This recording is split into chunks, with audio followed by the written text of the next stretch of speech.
Civil ইঞ্জিনিয়ারের জন্য অটোক্যাডে drawing করার আগে যে সেটিংগুলো সর্বপ্রথম আপনাকে করে নিতে হবে, সর্বপ্রথম আমরা অটোক্যাড সফটওয়্যারটা ডাবল ক্লিক করব। আশা করি ডাবল ক্লিক করে ওপেন করতে পারবেন। এটা অটোডেস্কের একটা সফটওয়্যার। ইউএন লেখে এন্টার। কি লেখে এন্টার? ইউএন। ইউএনটা হলো ড্রয়িং ইউনিটস। টাইপ থেকে আর্কিটেকচারাল সিলেক্ট করব।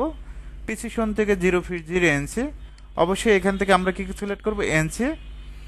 টাইপ থেকে ডিগ্রি, মিনিট, সেকেন্ড, ইন্টারন্যাশনাল। ওকে দেব। ডি লেখে এন্টার। ডিটা হলো ডাইমেনশন। মডিফাইতে ক্লিক করব। Primary units. ইউনিট ফরম্যাট থেকে আর্কিটেকচারাল 0 ফিট 0 ইঞ্চি। টেক্সটে যাবেন। টেক্সট থেকে টেক্সট হাইটটা কত ইঞ্চি? 6 ইঞ্চি। স্যাম্বল আর অ্যারো এখান থেকে আমরা দেব, যে কোনো একটা কিছু দিয়ে দিবেন। এখান থেকে আর্কিটেকচারাল টেক্সট দিয়ে দিচ্ছে। অ্যারো সাইজটা আমরা 3 ইঞ্চি করে দেব। Okay. Set current, close. OS লেখে এন্টার। Select all. ওকে। এখন জুমের জন্য জেড ইন্টার, এ ইন্টার। এখন আমরা লিমিটটা সেট আপ করবো। LIMITS, limits. এন্টার দিবেন। 0,0 দিবেন। তারপর এদিকে 500 ফিট, এদিকেও 500 ফিট।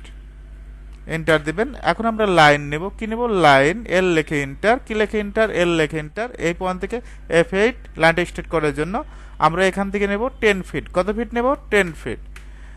তারপর স্ক্রল বারটা ঘোরাবো।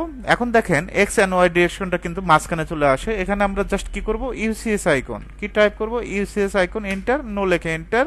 ইউসিএস আইকনটা ফিক্সড হয়ে যাবে। এক্স এন্ড ওয়াই ডিরেকশনটা। ডাইমেনশন চেক দিব। জাস্ট ডাইমেনশনে ক্লিক করবেন।